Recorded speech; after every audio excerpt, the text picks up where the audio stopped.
I stood by the window, watching as the car backed out of the driveway, turned right, and gradually faded from view down the street. Surprisingly, I felt a peculiar lack of emotional upheaval, despite witnessing a decade of my life drive away.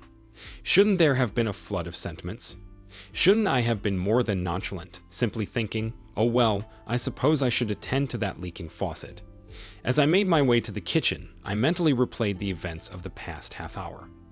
Upon returning from work, I found Jane seated at the kitchen table with a full glass of wine, a scene that immediately struck me as unusual. Firstly, she was home before me, a rare occurrence given her usual late return. Secondly, our tacit agreement was that whoever arrived first would start dinner, yet there was no sign of cooking. Lastly, the glass of wine was out of character for Jane, who seldom indulged. Without delay, she asked me to join her and delivered her revelation. Simon, I'm sure you've sensed it too.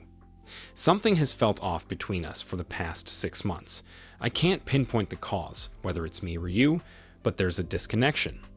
I've attempted to broach the topic with you, only to be met with reassurances that it's just a rough patch, but I've reached a decision. We need some time apart. Not divorce, just a separation. I feel like I need space, Simon. Time to reflect on my life and decipher where things have gone astray between us. Perhaps you could use this time to do the same. Come on, Jane. It's not that dire. Every marriage has its bumps. We can work through this together, but not if we're apart and not communicating. Talking won't solve everything, Simon. You see our issue as solely a lack of physical intimacy. But there's more to it. We've lost the closeness we once had because I'm uncomfortable with your touch, and I can't even explain why.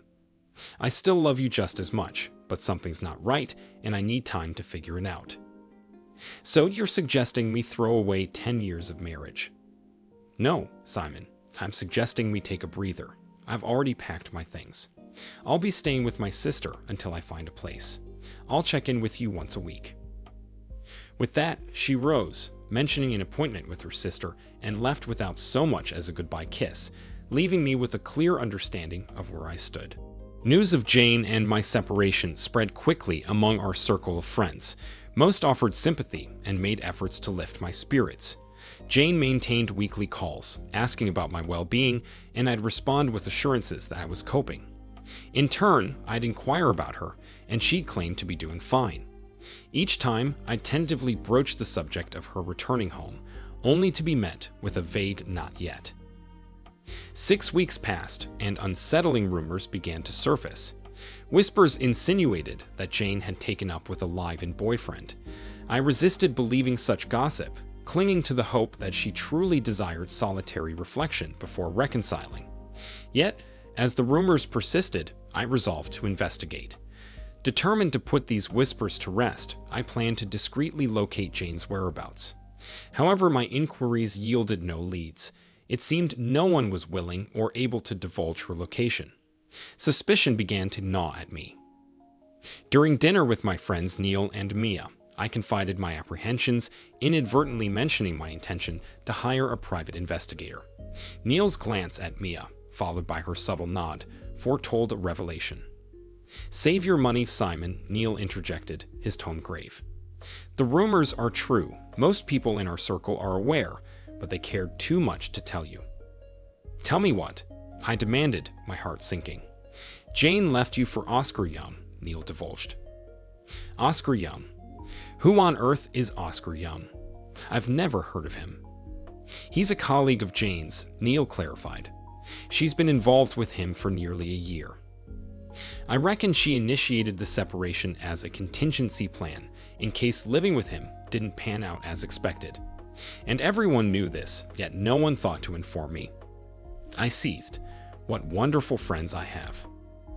I rose abruptly from the table, tossing my napkin onto the center, and declared, "Thank you for the enlightenment. I'll see myself out."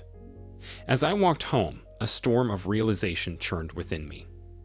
A year devoid of intimacy, of affection, all while Jane clandestinely betrayed our vows.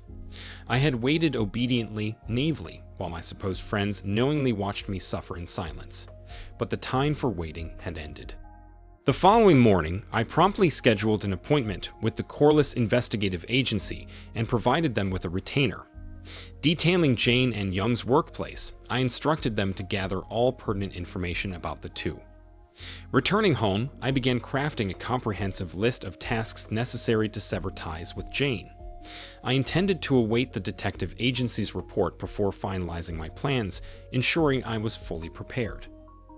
As I reflected on my situation, I realized another pressing matter demanded attention.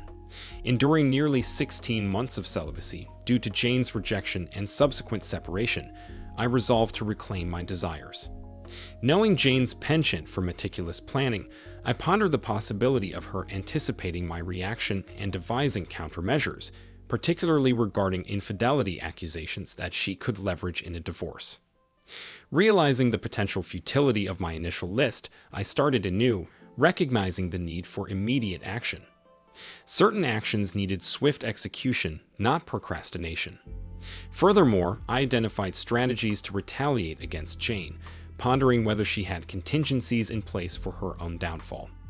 The next morning, while depositing my paycheck at the bank, I discreetly checked on the safe deposit box shared with Jane.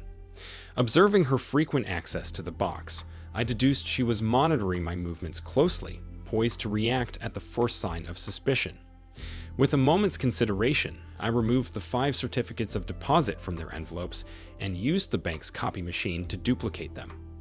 Returning the copies to their original envelopes, I replaced them in the box, confident Jane wouldn't detect the switch unless she scrutinized the CDs closely. Recognizing Jane's vigilance, I made a casual mention to the bank staff of my plans for a fishing trip to Mexico, retrieving my passport from the box. With the CDs now in my possession, I resolved to cash one each week, discreetly stashing the proceeds at home. Knowing Jane kept tabs on me, I retrieved my passport from the bank's safe deposit box, casually mentioning to the attendant my upcoming fishing trip to Mexico. With the 5 CDs now in hand, a routine visit to the bank twice a week facilitated cashing 1 CD at a time, promptly stowing away the funds upon my return home. Unlike Jane's reliance on credit cards, I preferred a more cautious approach. My collection comprised only an American Express card with a full balance payment requirement, a few gasoline company cards, and a single Visa card with a modest limit in my name alone. Aware of Jane's substantial credit card inventory, I meticulously tracked their balances, ensuring minimum payments to maintain their standing. Seated at my computer, I compiled a list of desired items before indulging in a spending spree over the following weeks, charging purchases to Jane's credit cards. When the time came for my departure, she'd be left grappling with considerable debt. Upgrades to my technology arsenal included a new Dell computer, a Remington 700 rifle from eBay, a state-of-the-art digital camera, and a multifunctional cell phone. While the house belonged solely to Jane, I realized its significance as collateral for our previous home improvements, securing an open line of credit with both our signatures. Though we had cleared the debt, the line remained accessible. Jane's decision to leave me in the house during our separation now made sense. It kept me complacent, expecting her return and undermining the seriousness of our situation. Closing out my 401 at work, I absorbed the penalties, squirreling away the cash for future use. With all preparations in place, I awaited the private detective's report, poised for the next phase of my plan. The one puzzle I couldn't solve was how to fulfill my physical needs without arousing Jane's suspicion. I couldn't risk her having someone tail me if I attempted to find companionship elsewhere. My solution? Weekend fishing trips out of town. Jane knew my love for fishing and my frequent excursions, evidenced by the catches I brought home. I doubted she'd hire a private detective to shadow me. There was no need for her to go overboard, right? After all, wasn't I the fool? Hadn't she duped me for over a year? One Friday, just as I was wrapping up work, I received a call from Mia, asking me to swing by their house on my way home. Despite my reluctance, she insisted it was urgent, so I reluctantly agreed. Upon arrival, Mia ushered me into the living room, where Neil was seated in an armchair. He rose to greet me, offering a handshake before suggesting I make myself comfortable while he fetched a beer. Mia needs to speak with you, Simon, and I'm fully supportive of what she's about to say, Neil informed me before disappearing into the kitchen. As I glanced at Mia, she gestured for me to wait, hinting that I'd need the beer for what was to come. Neil returned with a Bud Light, announcing his departure for errands, leaving Mia and me alone to converse. Simon, you wounded us when you stormed out that evening, Mia began, preempting any interruption. While your reaction was justified, it still stung. We care deeply for you, and we hoped Jane would come to her senses and return to where she belongs, with you. We know you love her, or at least you did, but we weren't sure if it was enough for you to forgive her, so we kept silent. We wished for reconciliation without the need for forgiveness and forgetfulness. That's our apology, but there's more to why Neil and I asked you to visit. She paused, then continued with a direct question. Simon, we know you well. We know you're not the type to stray. How long has it been since you last had intimacy? The unexpected question caught me off guard. Mia, clad in a low-cut blouse accentuating her ample cleavage, a short skirt, and high heels, exuded confidence. Neil's earlier assurance, I'm 100% on board, suddenly resonated, and I sensed the direction this conversation was taking. With a subdued tone, I confessed that it had been a year and a half since I'd been intimate. As Mia leaned in closer, her suggestive tone sent a shiver down my spine. I hesitated, citing my friendship with Neil as a barrier, but Mia's firm grip on my arm kept me seated, assuring me that Neil was not only aware but supportive, having left to afford us privacy. It wasn't out of pity, rather, they had deliberated this for months. Then, dropping her voice huskily, she confessed her desire to change my situation. Neil's my friend, Mia. I can't do that to him, I protested, starting to rise from my seat. But Mia's determined hold on my arm prevented my escape. Neil's okay with this, Simon.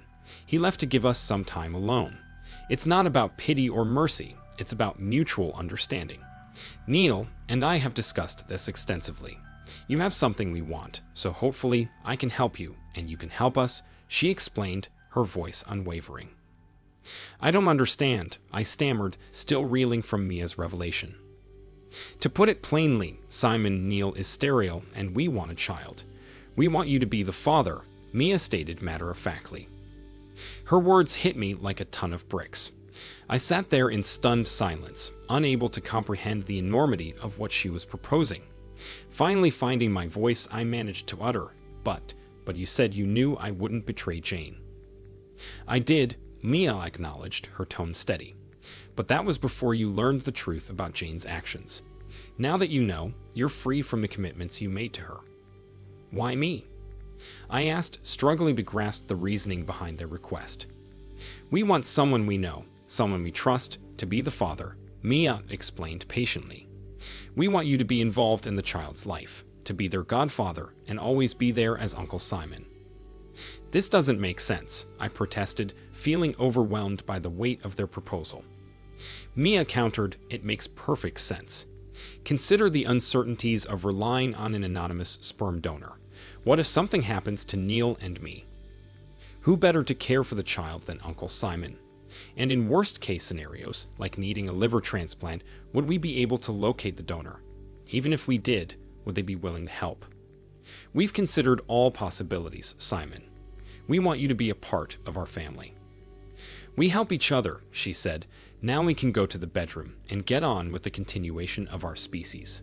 I obeyed. When we were done, before we went home, she kissed me and said goodbye.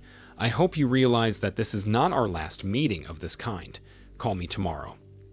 As I drove home, the weight of recent events consumed my thoughts. Parking in the driveway, a nagging concern emerged.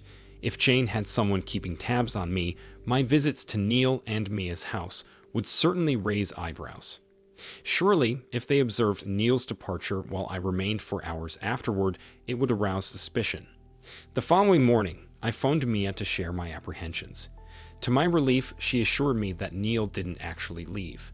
He simply retreated to his basement workshop until I departed. However, this revelation gave me pause. Could I bring myself to be intimate with Mia knowing Neil was just downstairs? Sensing my hesitation, Mia offered reassurance. Later that afternoon, Neil called, inviting me for a drink after work. The prospect felt incredibly awkward. How does one sit down with a friend of 20 years, knowing you've been intimately involved with his wife, with his knowledge? Neil seemed to understand my discomfort and wasted no time addressing the situation head-on. "I know this is uncomfortable for you, Simon," Neil began, his tone serious. "But I need to talk to you about our situation. First off, and I want to reiterate this, I am 100% okay with what happened between you and Mia. But there's more to the story that Mia didn't share. To be honest, I've been unable to perform sexually for over a year. The revelation hit me like a ton of bricks, so that's why Mia had been so eager last night. She was compensating for Neil's inability. Her earlier remarks about not wanting to give Neil sloppy seconds were meant to conceal his impotence out of concern for his pride. It was a stark contrast to Jane's self-centeredness. Mia's priority was Neil, even in challenging circumstances, while Jane only considered herself. "I don't know if you noticed last night," Neil continued, "but Mia is incredibly attractive. My inability to perform sexually was really getting to her. She's been trying hard to cope, Simon, but sooner or later she was going to seek intimacy elsewhere. I know it sounds harsh, but that's the reality. Despite her love for me, she'd struggle to hide her infidelity, but I'd know. How could I not? Her frustration would diminish, and I'd pick up on it. I love Mia, Simon. She means everything to me. Without her, I'd be lost. But that's the dilemma. If she were to sneak off and cheat behind my back, I couldn't stay with her. I'd understand why she did it, but I couldn't tolerate the deceit. The only solution, as far as I could see, was to address it openly. But Mia isn't the type to simply take a lover and retreat to the bedroom while I sit in the living room watching TV. She might manage a one-time thing with a stranger in a motel room without me knowing, but she couldn't handle being with different men week after week, knowing I was aware. What we needed was someone reliable, someone we both liked and felt comfortable with. We sat down and brainstormed a list of potential candidates, but couldn't come to a consensus on anyone. You kept coming up, but we hesitated because if we started with you and then Jane returned home, it would complicate things. Eventually, Jane would find out about Oscar Young's true nature and come back to you, thinking you were oblivious to her affair. I don't understand why she underestimates you like that. Perhaps she believes your love for her blinds you to any suspicion of her infidelity. I chuckled at the irony. She pretty much had me pegged right. That's exactly how it played out. It took the prolonged separation for me to realize something wasn't right. Well, you know now, and I know, even if Jane doesn't, that now that you do know, she's history. I know you won't take her back under any circumstances. That realization freed up Mia and me to approach you. We want to have a child with you, Simon.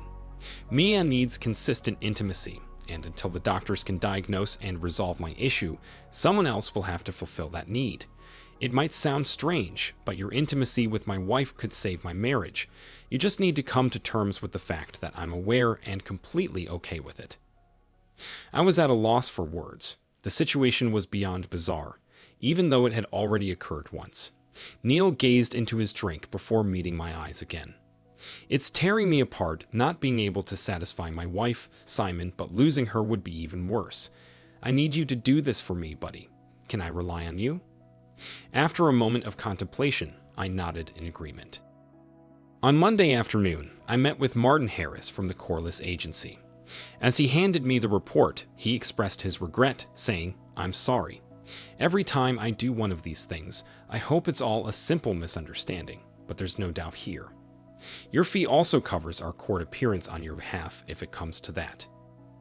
I shook his hand and left his office. Driving home, I realized I wasn't as enraged as I expected to be. Perhaps it was because I had already come to terms with the truth before receiving the report. What was my next move? Nothing I hadn't already planned. The only remaining task was timing the draw on the house line of credit so Jane wouldn't catch wind of it until it was too late. I would consult with an attorney to prepare the necessary paperwork, but I wouldn't serve her until I was fully prepared. Equals equals equals. Over the next 5 weeks, I spent a considerable amount of time with Neil and Mia, meeting them at their house or mine 3 or 4 times a week. They spread the word that I was going through a tough period, and they were trying to lift my spirits. Meanwhile, my weekly phone calls with Jane continued, but I stopped inquiring about her well-being or when she planned to return home. Eventually, I reached my limit. After writing checks against the line of credit and ensuring they cleared, I swiftly found an apartment, moved out of the house, and had Jane served with divorce papers. The grounds cited were irreconcilable differences instead of adultery. This approach was deliberate. I didn't want Jane to know that I was aware of Young. Instead, I wanted her to perceive it as my attempt to encourage her to return home. Predictably, she called, insisting that I was overreacting and suggesting we meet for a drink and dinner to talk things through. I agreed, intending to buy time for the line of credit checks to clear and to empty our checking and savings accounts. As anticipated, Jane's initial response followed the expected script. She called, trying to convince me to avoid legal proceedings. I stood firm, explaining that I was tired of the ambiguous situation we were in. "I understand, Jane," I replied calmly. "You don't want to be with me, so it's time for me to accept it and move on with my life." Agreeing to meet her at Angelo's, I couldn't help but notice how good she looked. Despite missing her and still harboring love for her, I knew deep down that living with her again was impossible. But I kept that to myself, opting instead to listen as she fed me a line of excuses. She claimed to be seeing an analyst, working on herself, and making progress, begging for just a little more time. "I know it's hard on you, baby, but it's just as hard on me. Please, baby, please, just a little more time," she pleaded. I assured her I would consider it and let her know. 2 days later, I contacted my attorney, signaling it was time for the next step. The divorce papers were quashed, and Jane received a notice of cancellation. Her gratitude over the phone was evident, but she was oblivious to my true intentions. That evening at Neil and Mia's, over dinner, Mia dropped a bombshell. I was going to be a father. I smiled, knowing my interactions with Jane and Young would soon come to an end. "I'll probably be out of town for a while," I informed Mia, preparing for the final act of the charade with Jane and Young. "Just don't do anything too drastic, love," Mia urged. "I need my baby's father around." After being elected Surgeon at Arms for the Fraternal Order of Eagles, Oscar Young left Wednesday's meeting in high spirits. Conversations with influential members fueled his optimism as he began to entertain thoughts of running for higher office within the organization. His mood remained buoyant as he exited his car in the condo parking lot. But as he turned, a sudden, excruciating pain engulfed him, plunging him into darkness. Discovered by a neighbor who promptly called 911, Young was rushed to the hospital with severe injuries. Upon regaining consciousness in the hospital room, he found himself immobilized, his limbs encased in plaster and suspended in traction. Through the haze of pain, he spotted Jane at his bedside, her expression a mixture of horror and shock, before slipping back into unconsciousness. Though I wasn't present at the time, I received a detailed account of the incident. A man entered the room, approached Jane, who stood beside Young's bed, and handed her a set of papers. Confirming her identity as Jane Green, she received the papers, only to discover she was being served with divorce papers citing infidelity. As she read the word infidelity and glanced at Young's broken form, a wave of comprehension washed over her. With a stricken expression, she sank into a nearby chair, overcome with tears and disbelief, uttering, "Oh my God." I remained on the scene long enough to answer the police's inquiries about my whereabouts that night. As it turned out, I had an airtight alibi. I was engrossed in a poker game that kicked off an hour before the Eagles meeting and extended an hour past Young's hospitalization.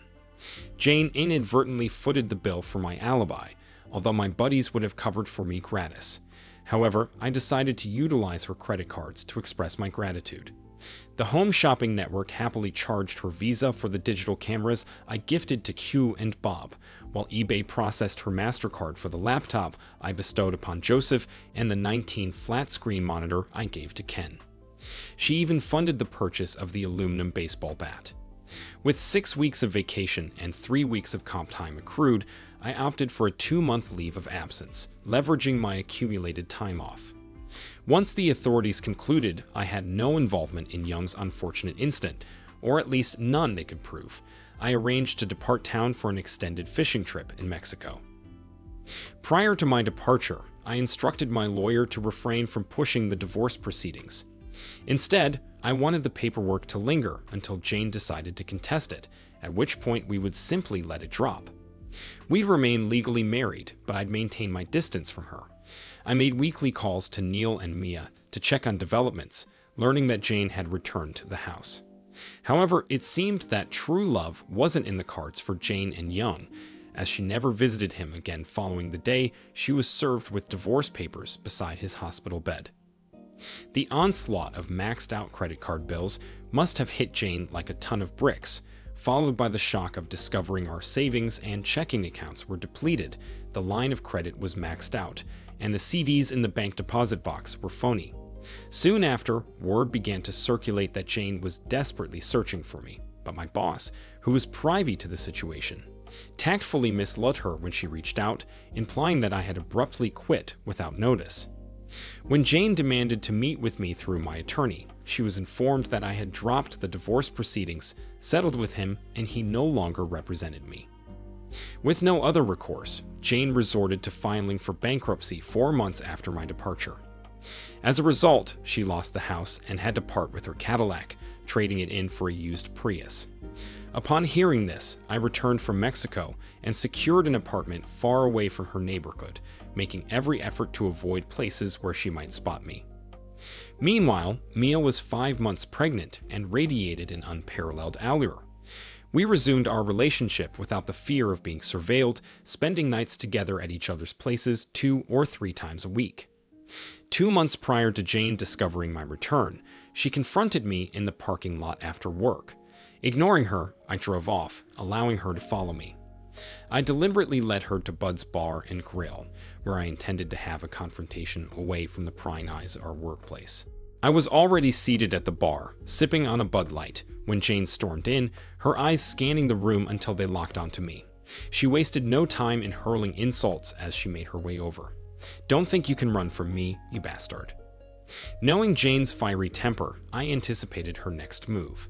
Swiftly, I turned on my stool and caught her wrist mid-swing. With a firm grip, I warned her. "I have every reason to want to hurt you, Jane, so it's best you don't push me too far. Keep your hands to yourself unless you want to feel some real pain." Releasing her wrist, I continued, "I wasn't running from you. I drove slowly so you could follow me here. I wasn't going to expose your dirty laundry in the workplace parking lot. It doesn't matter here because everyone already knows you're unfaithful." "I want to talk to you," she demanded. "I don't want to talk to you. I've heard enough of your lies," I retorted. "I want my money back." "What money would that be, Jane?" "You owe me the money you took out against the house, and half of everything else we had was mine, and I want it." "You won't get it, Jane. I consider it restitution for what you did to me. It's like what lawyers say in lawsuits, compensation for pain, suffering, and loss of conjugal rights. I think what I received nearly covers the pain and anguish I endured for the 1.5 years I endured living without intimacy while you were with someone else, and for the humiliation of being seen as a cuckold by everyone I knew.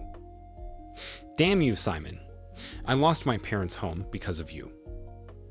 "Big deal, Jane. It couldn't have meant all that much to you since, as I recall, you moved out to shack up with another man." "I mean it, Simon. I want that money." "Here's a news flash for you, Jane. You'll never get a dime from me. You tried to cheat me, got caught, and I made you pay. Get over it. I guess we'll just have to see what the courts say." "Doesn't matter what they say, Jane. Here's how it'll work. You'll have to get a lawyer and sue me for divorce to get me into court, so the court can issue an order regarding the division of assets. As soon as you sue, I'll countersue. A good lawyer can stall things for 6 to 8 months, and during that time, you'll be paying your lawyer. Can you afford to pay him to get nothing? I have all the evidence I need to fight you in court, and if I win, you'll be left empty-handed. Worst case scenario for me is that I'm ordered to split the assets. I'll say, okay, judge, and leave the court. You and your lawyer wait and wait, but the money never comes. You call me, but I don't take your calls. So your lawyer, who you're still paying, goes back to court and gets a court order telling me to pay by such and such time. You and the lawyer wait and wait, and when the deadline arrives, you still haven't gotten a dime from me. Your lawyer, still billing you for his time, goes back to court and gets a judgment against me. I have no savings or checking accounts that can be attached. My card is leased, so there's nothing for you there. I live in a furnished apartment, so there isn't anything there you can get. All you can do with your judgment is garnish my wages, and the first time that happens, I'll quit my job. So what do we have here, Jane? A good year's worth of lawyer's fees out of your pocket for maybe $200 from one paycheck. All that's left for you to try is to go back to the judge and get him to threaten me with jail for contempt of court if I don't comply with his orders. All that will get you, Jane, is a postcard from me from some small fishing village in Mexico, where I'll take up residence until my money runs out. And I've got a lot, Jane, thanks to you. Face it, Jane. You tricked me, got caught, and I got even with you. Consider yourself lucky. Think about what happened to your boyfriend and consider yourself very lucky. He lost his balls, and now he can never sleep with another man's wife. You, on the other hand, can do whatever you want. I knew it. I knew you had something to do with what happened to Oscar. What you think you know and what you can prove are two very different things, Jane. By the way, how are things going with your love affair? From what I hear, you haven't seen the poor man since his first day in the hospital. What would be the point? You took away the only thing he had going for him. Oh, that's cold, Jane, even for you. It's the truth. He was extremely well endowed, and he was a marvelous lover, but I would have tired of him eventually and come home. Oh, Jane, if only I had known. All of the unpleasantness could have been avoided if I had just known that someday you would come back to me. Oh, darn, I guess by my actions I messed that up, didn't I? I'll have to carry that regret to my grave. What a joy life could have been if only we had communicated better. You can be such an asshole. Yes, Jane, and you're a worthless cheater. I finished my beer, got up, and said, "Have a rotten life, Jane," then left the bar. 3 days later, I was served with divorce papers citing irreconcilable differences. I didn't contest it, and she was awarded half of the marital assets, and I was ordered to pay her the money borrowed against the line of credit.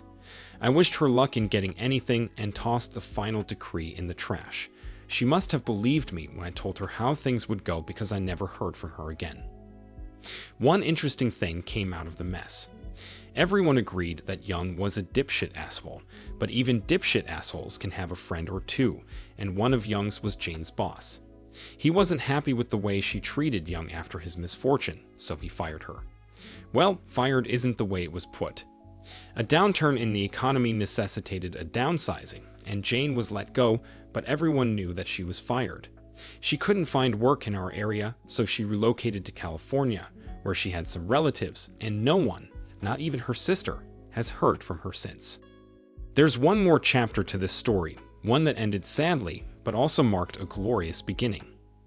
Mia welcomed a beautiful baby girl into the world, and Neil showered her with love and adoration, spoiling her rotten. Uncle Simon became a regular presence, spending countless hours playing with little Olivia. Despite his health struggles, Neil kept the full extent of his condition hidden from Mia and me.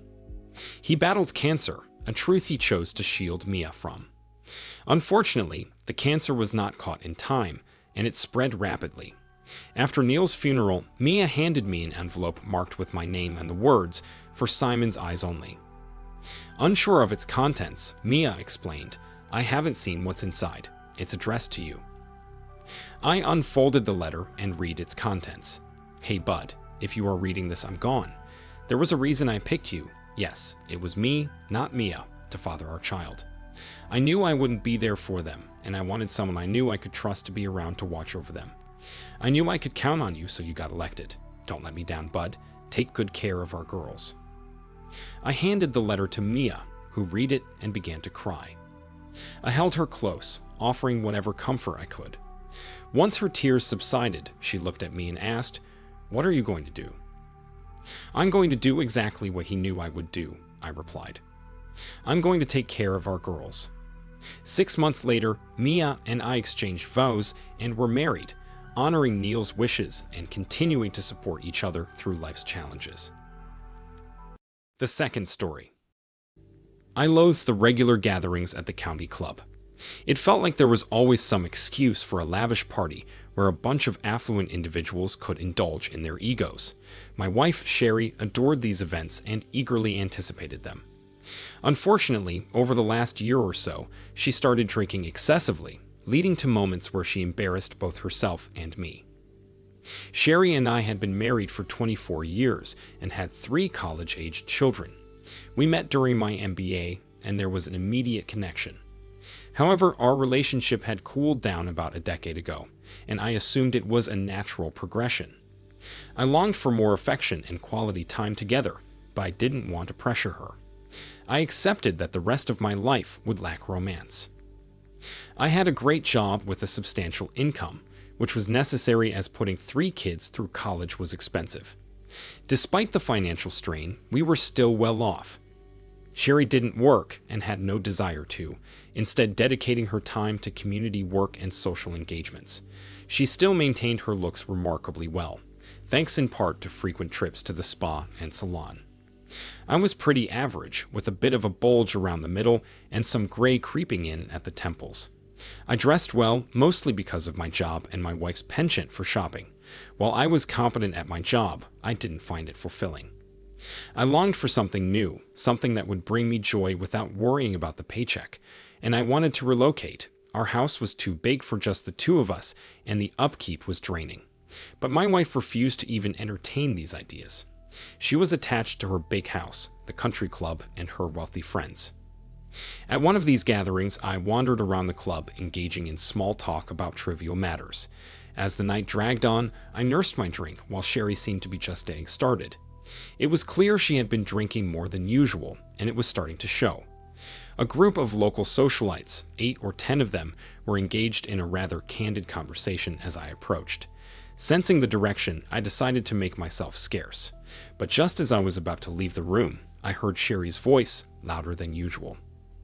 Hell, if it wasn't for Bill Jackson, I'd never have any real fun in my life.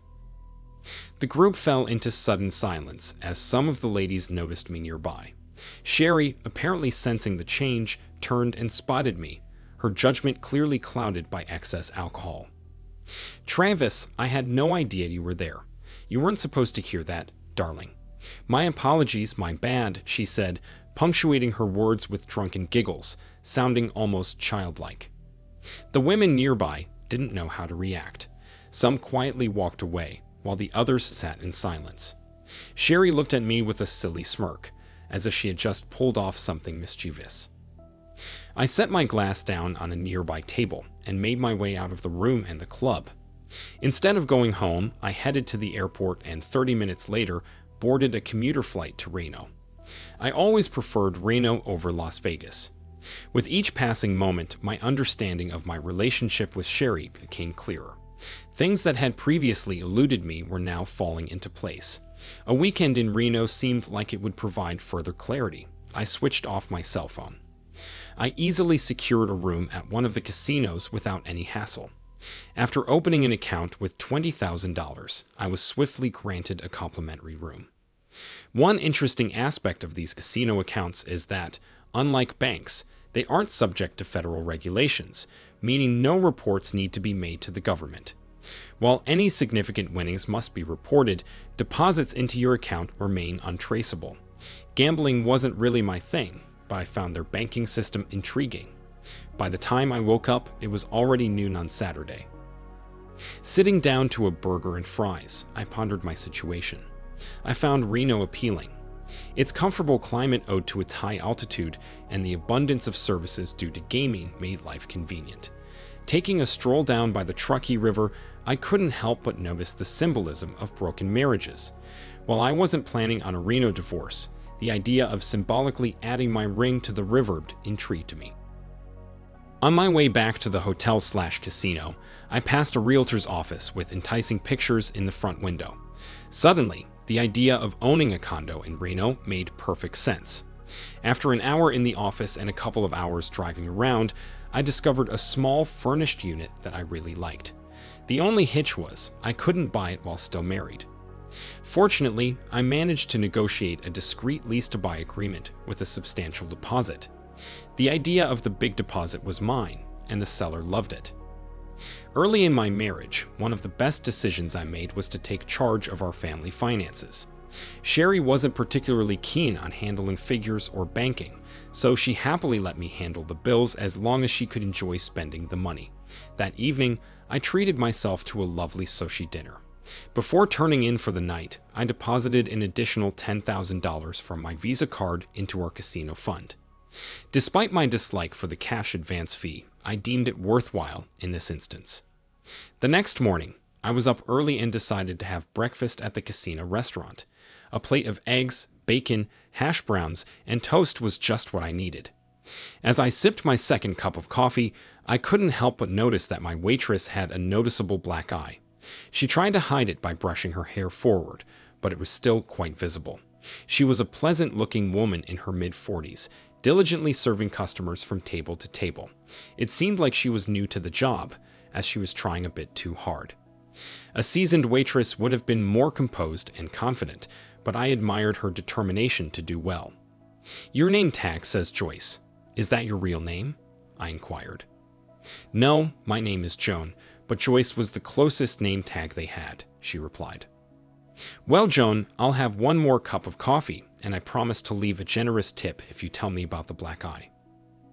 "Why don't I pour you a refill and you can leave a smaller tip, and I'll ignore your question," she retorted. "Fair enough. It was rude of me to pry," I conceded. I already had access to the condo, so I decided to gather a few essentials to make it feel like home. My first stop was the Silver Spur used car lot down the street. There, I picked up a Focus sedan with more mileage than I'd like to admit. It wouldn't be ideal for long trips, but it would do for running around town. Renting was an option, but I planned to be back regularly for a while. With a couple $100s, I managed to acquire everything I needed for comfortable living, including a few changes of clothes. The rest of the day was spent opening accounts at several casinos. I wrote checks to each establishment, and the money disappeared into my account without leaving a trace. By day's end, I had deposited $60,000 across 4 different casinos. I kept a small spiral notebook in my pocket to track the amounts, dates, and casino names, a chronological record of the money I supposedly lost gambling over the weekend. Of course, I hadn't actually bet a dime, but who would question it? Everyone knew I was a terrible poker player, so any losses at roulette, craps, or blackjack would be believable. I had 6 months to come up with the down payment for the condo. That should be no problem. I completely forgot about lunch, so by the time dinner rolled around, I was famished. The easiest option was to return to where I had breakfast. As luck would have it, Joan was my waitress again. "Why are you still here? Looks like a long day," she remarked. "I have to work double shifts to get by. I didn't think rent would be so high here. What would you like to drink?" It was best not to pry too much. I placed my order and aimed to be well behaved for the rest of my time there. When I finished eating, the waitress brought my bill and paused for a moment. "I'm sorry for being a bit short with you this morning," she said. "I'm still adjusting to being here, and I'm a little self-conscious about my eye. It was a parting gift from my husband when I told him I was getting a divorce. It's not the first time, but I hope it's the last. By the way, thanks for the generous tip at breakfast. It really helps." She smiled as she walked away, but it seemed tinged with sadness. I couldn't shake thoughts of her for the rest of the night. I realized there wasn't much I could do right away. I needed to get home to take care of a few things before I could plan anything else here. Booking a return flight wasn't difficult, but I was unsure about my plans upon arrival. The next morning, Joan was working again, and I managed to get one of her tables. When she dropped off the check after the meal, I stopped her. "I have a small problem, and I was wondering if you could help me out," I began. "I have to leave today and won't be back for a week or so. I need someone to house sit for me. It's a 2-bedroom condo, so you wouldn't have to worry about any living conflicts. Could you possibly help me out? It would be for at least a couple of months. Seriously, no catch. I don't like leaving the place empty. Most of the time, it'll just be you. And when I'm around, I'll keep to myself. I promise." I didn't really care if someone broke in and took everything. There wasn't much worth losing, but I couldn't let Joan know that. All right, is it close enough to walk to the diner?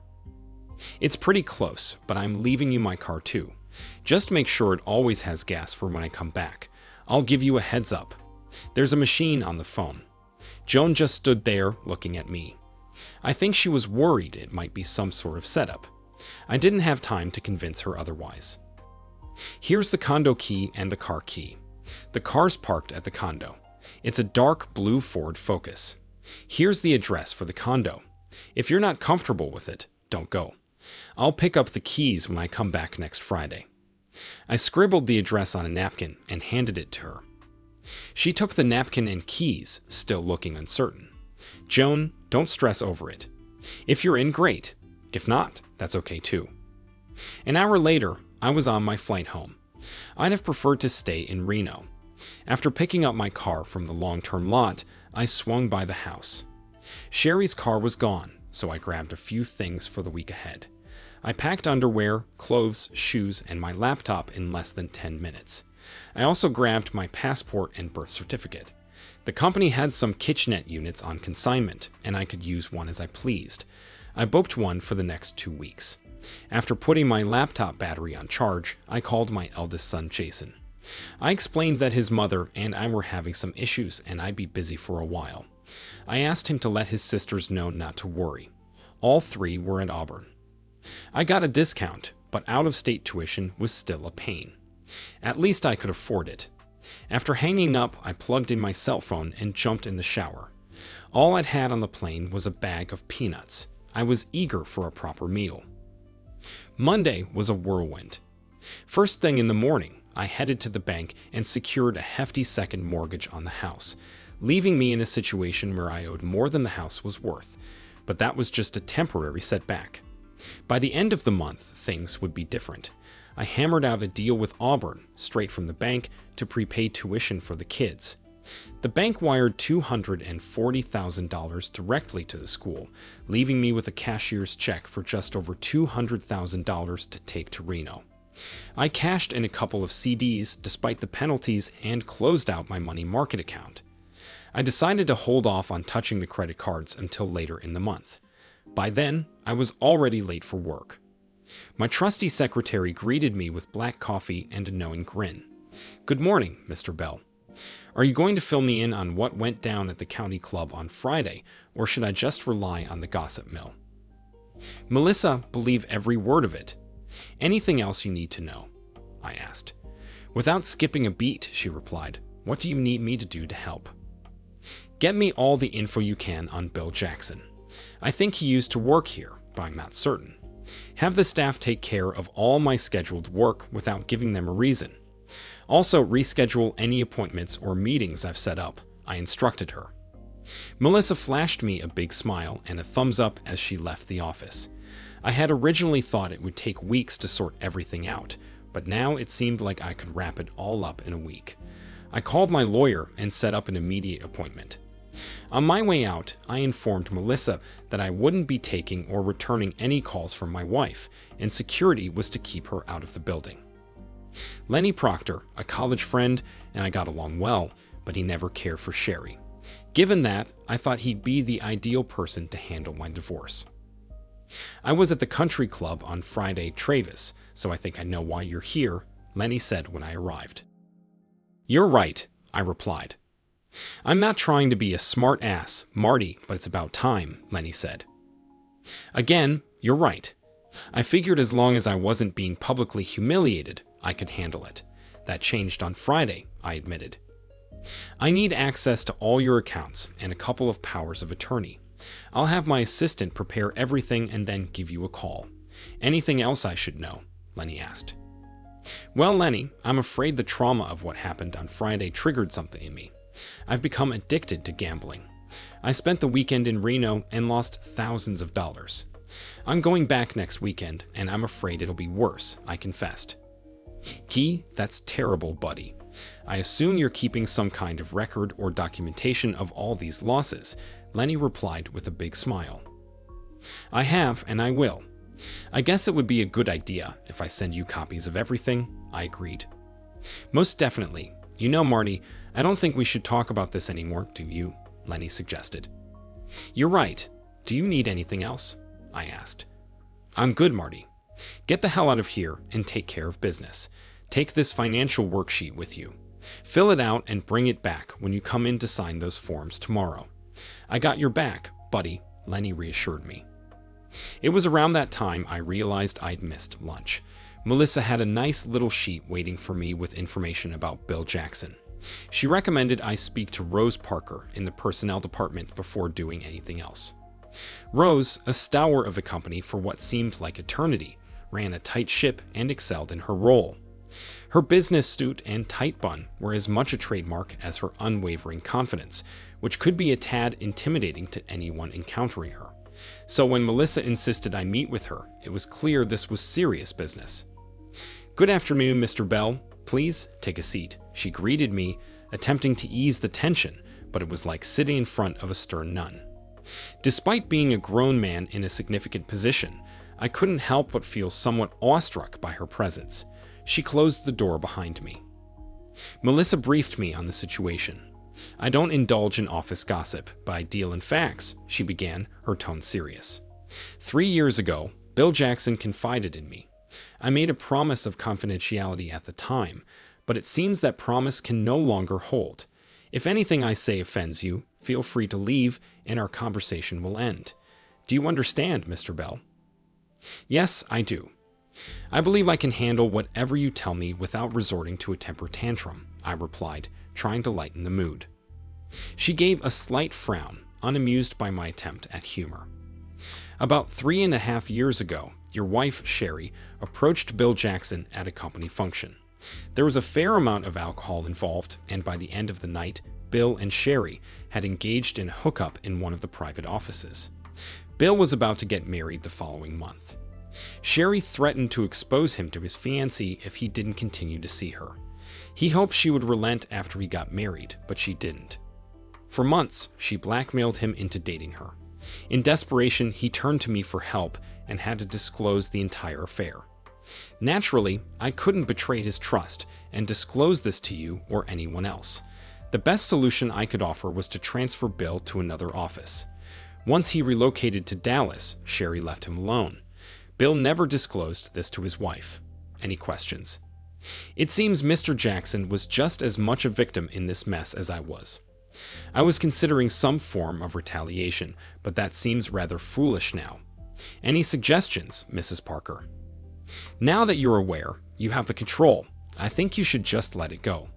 Bill Jackson is a valuable employee and asset to the company. Don't punish him for something your wife did. Thank you for your insight. I believe you're right. Being compelled to be intimate with my wife is punishment enough. As we rose from our seats, Rose smiled. By the way, it's not Miss. I've been married for 32 years. It was difficult to imagine Rose Parker in an intimate setting, but perhaps when she let her hair down, she transformed into a goddess. Suddenly, thoughts of dominatrixes crossed my mind, and I decided to change the subject mentally.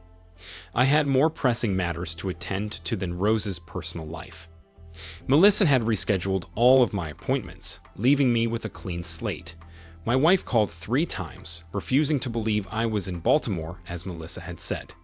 Melissa arranged an appointment for me with the company president the next day and one with the legal department for that afternoon. I asked Melissa to join me for supper. She laughed and said her husband wouldn't approve, then suggested I ask Rose and laughed again. The meeting in the legal department took longer than expected, and I ended up keeping a few people over time. I apologized, but they all seemed understanding. It turned out to be more complex than I had anticipated. Redeeming my retirement plan for a cash settlement was difficult. Closing out the 401k and shared savings account went smoothly but took time. Cashing in my sick time, vacation time, and company insurance was easier than most things. By then, it was clear that I was leaving the company. I hoped the news wouldn't reach my wife before I was ready. I found myself dining alone that evening. Oddly, my thoughts drifted to Joan during the meal. I wondered if she had settled into the condo or if she was still enduring double shifts at work. Though I barely knew her, The idea of returning to Reno and seeing her intrigued me.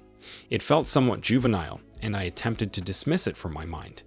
It was impractical to dwell on fantasies that would never materialize.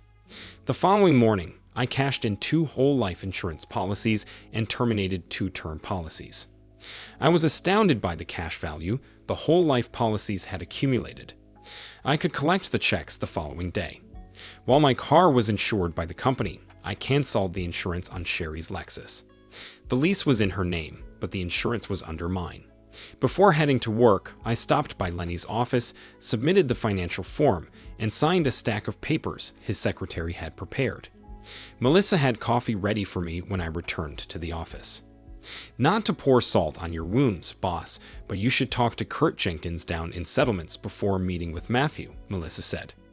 Matthew Brooks was the company president, and I was fairly certain he already knew why I wanted to see him. The settlements division was located in the basement, of all places. I couldn't fathom why everyone else got windows and sunlight while they were stuck in the dungeon. "Kurt, Melissa mentioned you needed to talk to me," I said as Kurt led me to a secluded spot. Kurt Jenkins was the quiet type, always getting things done efficiently. He was the epitome of no nonsense, though not particularly exciting. He motioned me to a private corner. "I've heard things are getting intense in your office. I'm not one for gossip, but I felt you should know something. About 6 years ago, we had a guy here named Luis Torres. He was an all-right guy, married with 2 kids. He got involved with your wife after an office party. She kept contacting him, at home and here in the office. He regretted it and wanted to end it, but she wouldn't let him. She threatened to tell his wife if he tried to break it off. The fool called her bluff. 2 days later, Lewis's wife kicked him out. He spiraled into drinking and ended up losing his job. I don't know where he is now. Anyway, Lewis's wife threatened to tell you about your wife's affair. From what I understand, your wife paid her 10 grand to keep quiet. I have no proof of that last part. Thanks, Kurt. Wonder if anyone else has some uplifting news for me," I replied dryly. "I didn't mean to upset you, Mr. Bell, but Melissa thought you should know," Kurt said, somewhat sheepishly. "You did the right thing. I appreciate it." I headed straight to the 9th floor, a bit early for my appointment with Mr. Brooks, but he saw me right away. It was brief and to the point. The legal department, HR, and payroll would handle everything. When it was all sorted out, I was to call him directly, no matter where I was. He gave me a card with his private cell number. No promises, no regrets, no nonsense. Things were wrapped up neatly, yet remained open-ended. I nodded in acknowledgement and left without uttering a word. Melissa greeted me with a smile as I returned to the office, handing me my usual cup of coffee. I smiled back and said, "Book me a flight to Reno for Thursday morning, with a 2-hour layover in Dallas." She gestured with her head for me to glance out the window. Down in the parking lot, Sherry was in a heated discussion with the security guard. "She's been down there for over 20 minutes. They won't let her in, and she won't leave. What do you want to do, boss?" "Seems like the guards have it handled. The only issue I have is finding someone to have dinner with. I hate eating alone." I rang up Lenny to check on things. He insisted he couldn't proceed until I sorted out the financial mess. I needed to prove I had no money. Truth be told, I was flush with cash. Between the checks I already had, those on the way, and the balance in the bank, I was sitting pretty. I assured him I'd head to Reno early and wouldn't return until I was broke. Every so often, someone would pop in to tell me my wife was trying to reach me. She had all her friends calling their husbands at work to track me down. I lingered in the office a while longer, tidying things up for my replacement. Sherry was perched on the hood of my car, waiting for me. Melissa grinned and handed me the keys to her Honda Civic, saying it was a good excuse to get her husband to pick her up and take her out to dinner. "By the way, you're not going to do anything reckless in Dallas, are you?" "No, just wrapping up some loose ends. No vendettas, I promise." I drove to Allentown and had dinner at the Outback. I was back in my apartment before midnight. The next morning flew by. I signed more papers for Lenny, closed all the bank accounts, and canceled all the credit cards. I even arranged to have all the utilities shut off at the house the following week. I picked up checks from the bank, insurance company, and work. I had no clue I was worth so much money. I got a new cell phone and canceled the ones Sherry and I had. I sold my country club membership to an old friend for $23,000. When I made my final stop at work, my replacement was already there, a guy who seemed friendly enough. He'd arrived from Boston on just a day's notice, clearly seeing it as a good opportunity. Thankfully, Melissa knew the office operations better than I did, so there was no need for me to train him. There were a few items left at the house that I wished I had, but they weren't worth going back for. Melissa insisted I keep her car and said her husband would pick it up at the airport. For my own belongings, I grabbed a couple of cheap suitcases for my apartment. Anything I forgot, I could pick up in Reno. Suddenly, it dawned on me that I'd tied up all my loose ends. All my assets were now liquid. No stocks, no accounts, nothing of value, except for the house, which I was giving to my wife. Air Blue was quite accommodating. They had seats available and were happy to move my flight up. I called Lenny at home. "Hey Lenny, just wanted to let you know I'm heading out tonight. I assume you're all set." "I'm good, Marty. I could serve the papers tomorrow, but I still need that financial info ASAP. You might as well give it to her now. I'll start sending you some evidence of financial irresponsibility as soon as I can." "Be careful, Marty. I don't want either of us getting into trouble. Sherry's probably going to get some high-powered attorney, most likely from Philly, and he might bail on her as soon as things turn sour. It's all on you, Lenny. Do your best for me. Just don't inflate the bill too much. I'll be a poor man soon, remember that. Oh, and see if you can find a guy named Luis Torres. He might need a hand. Depending on the situation, I might be the one to do that." "Got it, Marty. Safe travels, and let's keep in touch." I dialed the condo's number and left a message on the machine, informing her that I'd be arriving later that night. I wanted to ensure she wouldn't be alarmed if she heard someone at the door. At this point, I wasn't sure if she would be there or not, but I hoped she would be. It was strange. I barely knew this woman, yet I found myself hoping for some sort of relationship with her. For now, being friends would suffice. Her vulnerable situation made me cautious. I didn't want to appear to be taking advantage of it. Arriving early in Dallas, I had a leisurely breakfast. I was waiting in Bill Jackson's office when he arrived, clearly not thrilled to see me. "Mr. Bell, I'd like to say it's nice to see you, but that wouldn't be true. I think we both know that," he greeted me. "Relax, Bill. Hope you don't mind me being a little informal. I'm not here to give you a hard time. I just wanted to let you know I understand the situation you were in a while back, and there are no hard feelings." "You could have done that over the phone," Bill replied. "I know, but I was passing through and felt it was worth my time to clear the air." "I don't understand. Why would you want to do this? I'm the one who messed up. I should be apologizing to you for what happened. You didn't do anything wrong. I was young and foolish and made a terrible mistake. To this day, I'm too ashamed to even tell my wife. You were partly to blame for what happened, Bill, but I believe most of the problem stemmed from my wife. What she did caused problems for you, and now for me. I'm not saying you were completely innocent, but it wasn't entirely your fault. I don't want you to carry any more guilt than necessary because of my ex-wife's actions." "That's very generous of you to say. I'm not sure what to say or how to repay you." I handed him one of Lenny's cards. "Later today, give my lawyer a call. There's a chance he might need your assistance.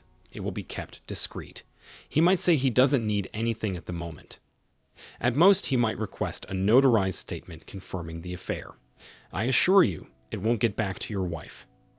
We stood up and shook hands.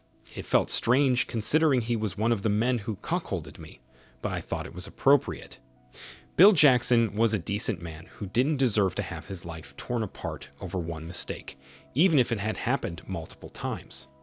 An hour later, I was back on my flight to Reno, trying to figure out where I went wrong. I worked hard to provide for my wife and children, ensuring they had everything they needed. I thought I did a pretty good job. It seems that in my efforts to take care of everyone, I neglected my wife. When faced with problems like this, we often try to find the root cause. In my case, I usually end up blaming myself. I can accept that, but now I have to confront Sherry's attempts to make a cuckold out of me. That's something I cannot accept or condone. If she had been discreet, maybe I would have just blamed myself forever. But she wasn't discreet, so I won't blame myself. The evening ended on a positive note. When I landed at Reno/Tahoe International, I was pleasantly surprised to see Joan waiting at baggage claim. She was dressed in jeans and a light blue Oxford shirt, the first time I'd seen her in anything other than a uniform. I hadn't asked her to pick me up when I called. I just wanted her to know I was arriving. "Good evening, Joan. I wasn't expecting you," I greeted her. "I figured since I had your car, it was the least I could do," she replied. "You're not working." "No, I was able to cut back, thanks to your generous offer." "Oh, I wasn't being generous. I was just trying to figure out a way that I could be alone with you." "And what do you plan to do with me when you get me alone?" "I don't know yet. I haven't planned that far ahead. Any suggestions?" As I grabbed my bags off the carousel, I noticed Joan blushing slightly. I took it as a sign to dial back a bit before I scared her off. Her question seemed like a bit of a tease, which was a good sign. 30 minutes later, we arrived at her newly decorated apartment. It was adorned with small touches that didn't cost much but greatly improved the atmosphere. To thank her for sprucing up the place and picking me up at the airport, I treated us to 2 prime rib dinners. Joan seemed to enjoy the wine more than the beef. "How's the divorce going?" I asked.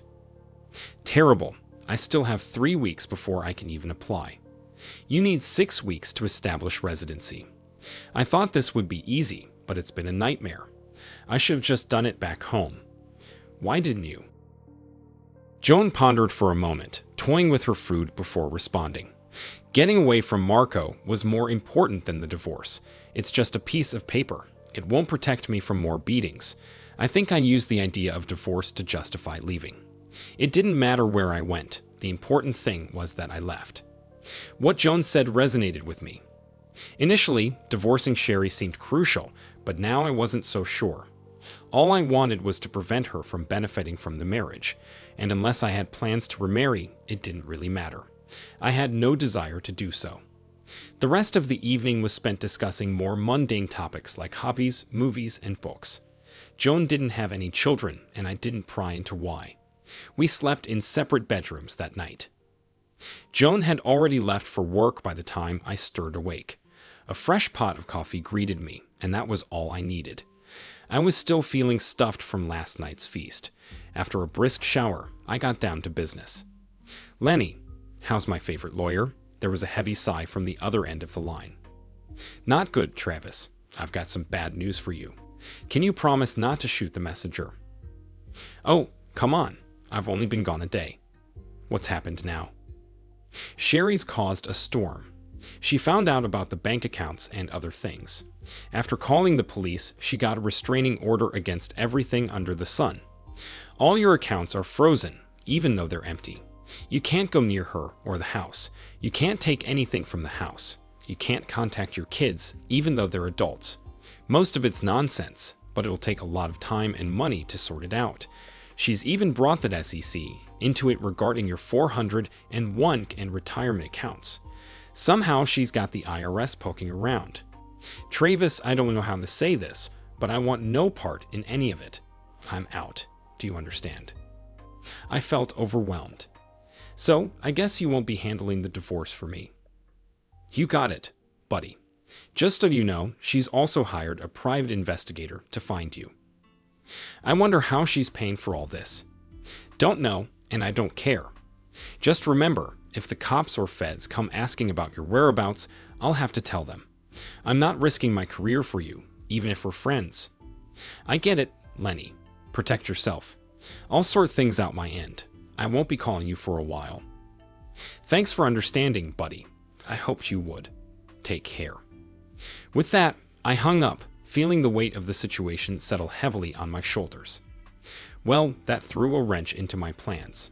Sometimes, even the most carefully laid plans can fall apart in an instant. I had to resort to plan B, but the problem was I didn't have one. My ingenious scheme to pretend I'd lost all my money at the casinos was a bust. I decided against calling anyone else. Joan left me the car, which I appreciated, though I had no idea how she got to work. I found myself with a small duffel bag full of money and checks. I had to visit 6 different casinos to cash all my checks, exchanging them for chips or credit. I hesitated to go to the banks, fearing holds or traces. The casinos were more than willing to assist. By the end of the morning, I had deposited everything at several places and had a bag full of cash and chips. After a quick lunch, I began withdrawing. In 2 hours, all the chips had turned into cash, and all the cash was out of the casino accounts. Now I had a substantial amount of money, and everything seemed fine, no red flags or suspicions. It took me less than an hour to drive to Carson City. I rented a large safety deposit box at a small, obscure bank and stashed everything there, except for $5,000, which I kept for pocket money. I felt a sense of relief knowing everything was secure. I looked forward to another leisurely dinner with Joan to celebrate. I sensed something was off as soon as I walked into the condo. Joan was attempting to fix things that shouldn't have been messed up in the first place. She looked up at me and immediately covered part of her face, and that's when I knew trouble was brewing. "I'm sorry, Travis. It's my fault.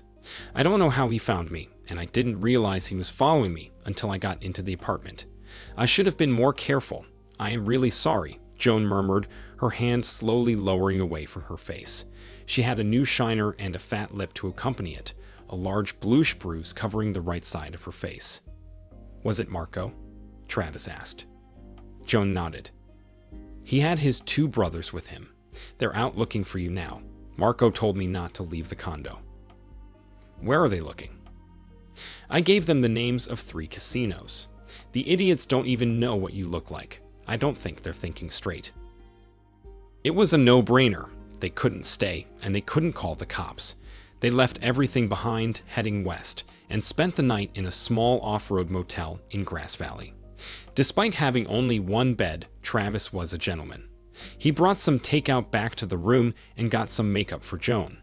She tried her best to cover up the bruises, but it still looked awful. She kept apologizing to him all night. He was relieved when she finally fell asleep. The next day, they drove into Sacramento to get some clothing and personal items. Travis had no idea when they would be able to return to the condo. They had the Grass Valley Motel for 2 more nights. Over the next few days, Travis and Joan got to know each other. Travis felt more comfortable with her after 3 days than he did with his wife after 24 years. When he wasn't talking with Joan, he was worrying about all the other things happening. He was afraid to take Joan back to the condo in case Marco would find her. He was afraid to go back himself in case somebody was looking for him. But he carelessly left his laptop, passport, and other personal papers there. He had a stupid idea that they were important to him, and he had to get them. Real stupid. I had only known Joan for a few days, but I felt I had to trust her. We were both in similar situations when it came to our spouses. "Have you ever been to Mexico?" I asked her. "No. Are we planning to go there, Travis?" Joan responded. "I don't know. Look, in case things go south, I need you to do something for me. I don't want you to get caught up, and I want to keep you away from Marco," I explained. "Travis, you don't owe me anything. You've already done more than enough. I'll be fine," Joan reassured me. "Well, I'm not sure how things will turn out for me. I have a stash of money. It's clean money, but I'm hiding it from my wife. If something happens to me, I need you to retrieve the cash for me," I disclosed. "Who's after you?" "You haven't told me anything about that. Did you do something illegal?" Joan asked, concerned. "Look, there are several federal agencies looking for me and a private detective. I'm sure the local police will be involved if necessary. All I'm trying to do is hide some money from my wife. She's trying to make it seem like I'm involved in something illegal," I explained. "What should I do with this money?" Joan inquired. "I've been thinking about that. Go to Guadalajara and wait for me. Use whatever money you need to get by until I arrive," I instructed. "How will you find me?" Joan asked. "Go to the Libertad market for coffee every morning. I'll find you. It's huge, but I'll find you," I assured her. "When should I do this?" Joan asked. "When you realize I'm in trouble," I replied. "Why don't I do it now?" Joan questioned. Be patient. I'll take you with me. I'd rather go together than separately, I insisted. I'd feel better if we went together. Why can't we both come now? Joan pressed. The conversation had become repetitive, so I chose to ignore her. It wasn't meant to be rude. I was just eager to move forward.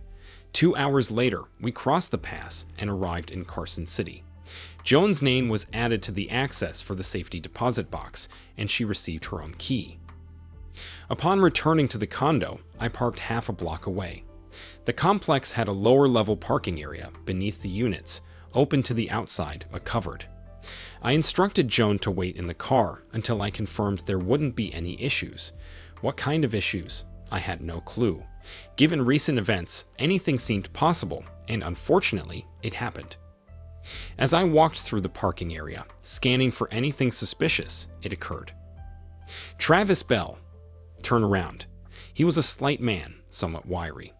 The long leather coat he wore made him look odd rather than intimidating. He lacked the presence to pull it off, but the large, black automatic in his hand compensated for it. Do I know you? His face lit up with a broad smile, proud to announce himself. My name is Costa. Your wife sent me. Okay, what do you need? I need your wedding ring and your wallet. I understand the wedding ring, but why the wallet? I have to make it look like a robbery. Make what look like a robbery? Your wife hired me to kill you, Mr. Bell. I hope she paid you up front because she doesn't have any money. What do you mean? That was the end of the conversation. Across the parking area, 3 burly Italians approached, looking quite menacing in their long leather coats. Marty Bell, we need to talk to you, Marco shouted. Costa was taken aback by the sudden intrusion. He pivoted to confront the trio, just as one of them spotted the gun in his hand. All 3 reached into their coats, prompting me to dive across the concrete barrier leading out of the parking area. In that moment, Costa's attention shifted away from me. As I hurried along the side of the building toward the car, gunshots reverberated off the garage walls. Glancing up, I saw Joan speeding down the street while 2 men in suits exited a black SUV across from us. It was clear they were feds, likely waiting for me. The firefight provided a distraction long enough for me to slip away. Joan was gone. The car was gone. There was no way I was returning to that condo. I didn't care who shot whom in the parking garage. I just wanted out. 3 different groups were after me for various reasons, all at the same time. The message was loud and clear. I had a few options. One was to catch a bus to Carson City and collect my money, but I dismissed the idea. I was too hot for that, dealing with the fallout of a cheating wife. How did things escalate to this? Since I decided to let the heat die down on the money, I needed a place to lay low. I still had over $4,000 in my pocket, enough to hold me for a while. Why was my wife trying to have me killed? I thought she was smarter than that, realizing there was no more insurance money. I made a major mistake. I hopped on a bus to San Francisco. $4,000 doesn't stretch far in the city by the bay. The first grand got me a social security number and an ID, so at least I could find work. I snagged a room with a shared bathroom down the hall and landed a job waiting tables at a low-key restaurant. After about a month, I was earning enough to get by and had become a pretty decent waiter. Some customers even requested my tables. I hadn't been keeping up with my cell phone payments, so the service got cut off. I hadn't used it since leaving Reno. It only cost me a few bucks to get a new prepaid service and about 50 minutes of airtime. I wanted to call Joan, but I had no clue where she was or how to reach her. So I decided to call Lenny. Hey Lenny, it's Travis. Just checking in, I said. Marty, good to hear from you. Things are still a mess, but not as bad as you might think. Where the hell are you? Lenny replied. None of your business where I am. Last time we spoke, I was dealing with a lot of trouble, all sorts of people wanting something. Am I still on the run? I asked. Well, most of that drama's died down, especially after Sherry got arrested. IRS is still poking around about some 401k assets, though. Apart from that, it's all good, Lenny explained. What do you mean Sherry got arrested? I asked, surprised. I figured you'd know about that. Ever hear of a guy named Enzo Costa? Lenny replied. Yeah, met him briefly about 3 months back. He tried to take me out, but we got interrupted by some other guys who had their own score to settle with me. While they were arguing over who got a piece of me, I slipped out the back door. How's he involved?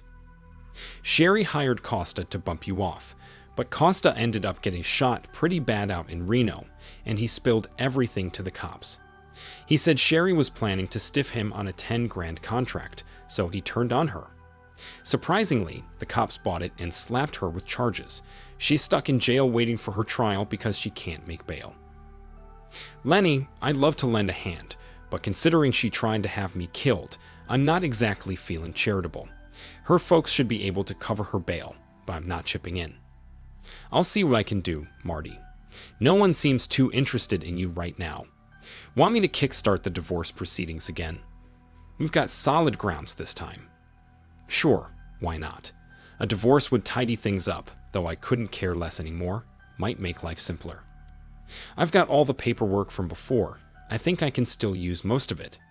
Oh, and I forgot to mention, your kids all came home when they heard about Sherry's trouble.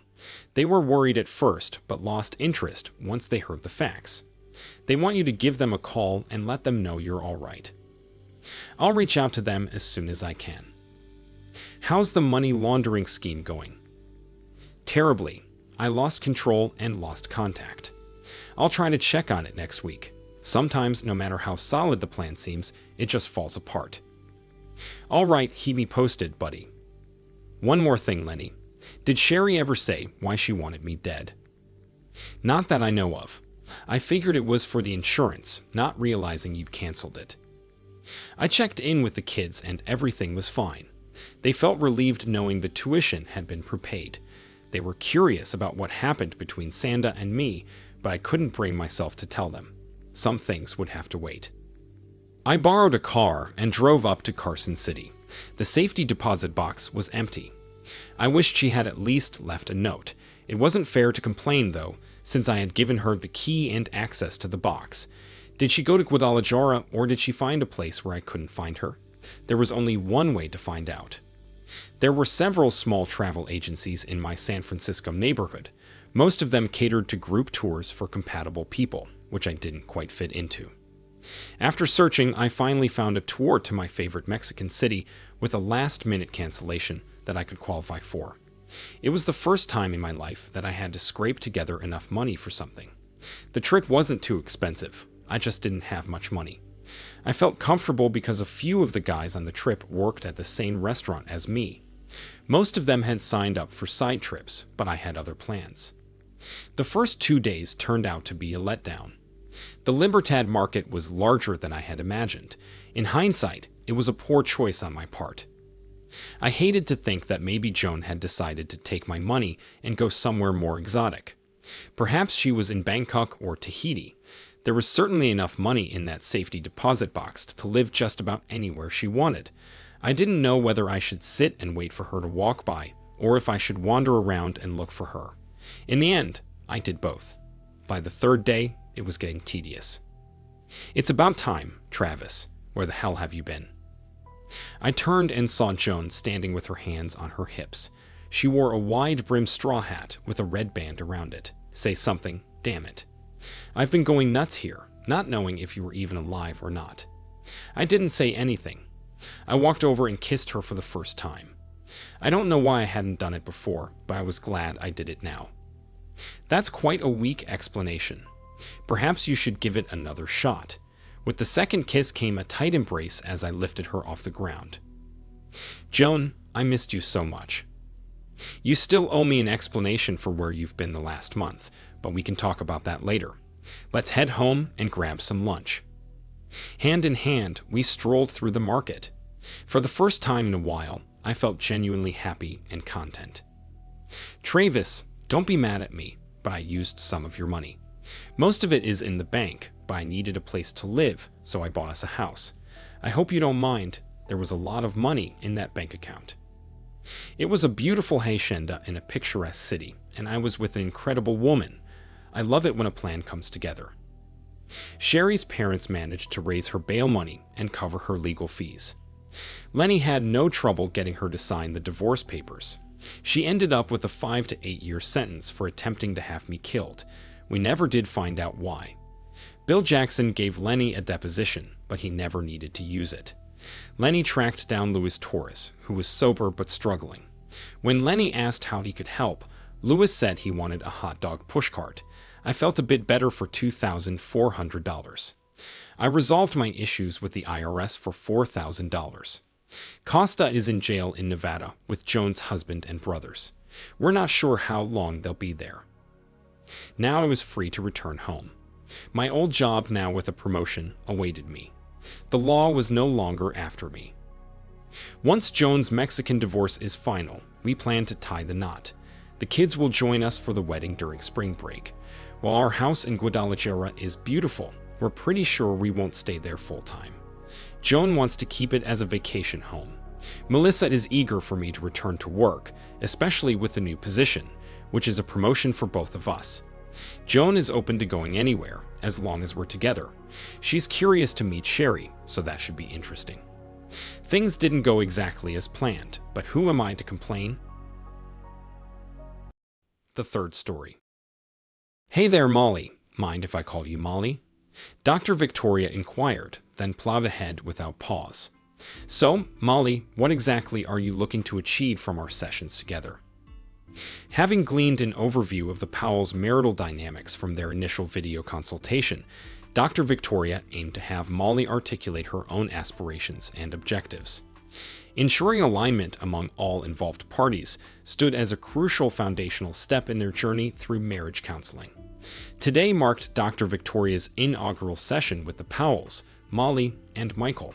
While she conversed with Molly via Zoom previously, meeting Michael face-to-face was a first. Michael Powell appeared of average stature, boasting a lean physique reminiscent of a runner rather than a gem enthusiast. His clean-shaven face was framed by thick blonde hair, gently cascading to collar length. Molly Powell stood a tad shorter in stature. Like her husband, she sported blonde locks, currently fashioned into a ponytail trailing between her shoulder blades. Her ensemble, a black pencil skirt paired with heeled shoes, accentuated her medium-sized breasts and showcased her stunning tanned legs. Those legs, clearly sculpted by athleticism, boasted muscular calves subtly accentuated by the height of her heels. Since I returned to work 6 months ago, my husband's behavior has taken a turn for the worse. He's become increasingly controlling and emotionally abusive, constantly breaching my privacy rights, Molly revealed, her voice tinged with frustration. After taking a few years off to be a stay-at-home mom, I decided to re-enter the workforce now that our girls are in school. But Michael's jealousy has spiraled out of control, and his manipulative behavior has become unbearable. In marriage counseling, my aim is to reassure Michael of his unfounded fears and to put an end to his controlling tendencies. Victoria observed Michael's reaction closely as his wife recounted their marital woes. His expression remained impassive, almost detached, fueling Victoria's suspicion of his controlling nature. "Thank you for sharing, Molly," Victoria acknowledged, then turned her attention to Michael. "Now, Michael, let's delve into your perspective. What do you perceive as the primary issue in your marriage?" Michael met Victoria's gaze before shifting his eyes to his wife. Speaking with a flat, emotionless tone, he asserted, "My wife is emotionally involved with her supervisor. I demand she quits her job and cuts off all contact with him." Molly's response was a roll of her eyes, accompanied by a visceral display of disgust. "See what I deal with every day." She interjected, her voice laced with a mix of anger and exasperation. "This nonsense, day in and day out. I'm sick of it." Victoria turned her attention squarely to Michael, her expression conveying both firmness and a willingness to address his concerns head-on. "That's a serious accusation, Michael. Before we delve into that, I have a couple of questions for you. Why do you classify Molly's relationship with her supervisor as an affair, and what evidence do you have to support this claim?" Michael settled back into his chair, his gaze shifting between his wife and the counselor. "I'll address your questions, but first, I'd like to pose a couple of my own. Molly chose to consult with you, but I never had the opportunity to speak with you directly. Victoria met his inquiry with a measured look. You're welcome to ask a couple of questions. However, if I deem them inappropriate, I reserve the right not to answer. Fair enough, Michael agreed, locking eyes with Victoria. Are you currently married? No, I'm not, Victoria replied, though she felt a twinge of discomfort discussing her personal life. Nonetheless, she understood the importance of transparency in her role as a counselor. Have you ever been married? Michael pressed further. Victoria hesitated briefly, aware of the delicate balance between openness and maintaining professional boundaries. Yes, I have been married. However, I've been divorced for several years now, she disclosed, her unease growing with each question. Why did your marriage end? Michael probed, crossing a line that Victoria found deeply inappropriate. Before Victoria could respond, Michael continued with another invasive question. Was infidelity involved? Victoria felt her patience wearing thin. The details of my personal life are not relevant to the issues in your marriage. We need to focus on your relationship and how to move forward, she asserted, struggling to maintain her composure. I'll take that as a yes, Michael concluded, seemingly unfazed by Victoria's boundary setting. Yes, there was infidelity involved, Victoria admitted, her lips pressed into a firm line, betraying her inner turmoil. Thank you for your honesty, Michael acknowledged. I believe this constitutes an emotional affair because not only do they interact extensively during work hours, but they're also in constant communication outside of work, even during evenings and weekends. Whenever we're out, Molly's glued to her phone, texting her boss. She refuses to let me see her messages, hides her phone from me, even sleeps with it under her pillow, and takes it to the bathroom. It's been 3 months since we've been intimate, and if she's not already sleeping with him, I fear it's only a matter of time. Victoria turned her attention to Molly, sensing a significant shift from their previous conversation over Zoom. Molly, is Michael's account accurate? Molly's expression twisted into a mix of anger and disgust. Absolutely not. I text plenty of people, family, friends. Michael's just being paranoid, trying to control me and isolate me from everyone. Michael, do you have any evidence to support your claims? Victoria inquired, seeking clarification. Michael reached into his backpack, retrieving a stack of papers, which he handed to Victoria. This is our phone bill from 4 months ago. Molly's cell phone details are on pages 4 and 5. Feel free to count them. She sent just over 300 texts that month, mostly to me, her sisters, and her mom. Molly couldn't contain her frustration any longer. What's your point, Michael? You're only proving how baseless your accusations are, she retorted, her patience wearing thin. What am I looking at? Victoria inquired, accepting the stack of papers from Michael. That's our phone bill from 4 months ago, Michael explained. Molly's cell phone details start on page 4 and end on page 5. You can count them if you'd like, but she sent just over 300 texts that month, mostly to me, her sisters, and her mom. Molly couldn't contain her frustration. What are you doing, Michael? You're only proving my point, she interjected, her patience waning with each passing moment. Undeterred, Michael reached into his backpack once more, retrieving another document, noticeably thicker than the previous one. This is our phone bill from last month, he stated, handing the pages to Victoria. Molly's cell phone details start on page 4, just like before. Take a look and tell me where it ends. Victoria scanned through the pages, her surprise evident. It ends on page 12. There are 7 more pages of texts compared to the previous bill. Exactly, Michael affirmed. Now, pay attention to the phone numbers. It's almost exclusively one number, Victoria observed. There are thousands of texts to the same number. Turning towards Molly, she prompted. Molly? I text my boss. Okay. So what? We have a great rapport, but that doesn't mean I'm cheating on you, Molly exclaimed, her frustration boiling over.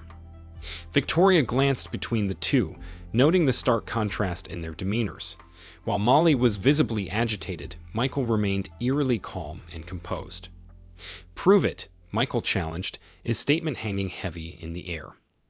Both Molly and Victoria were taken aback by his demand.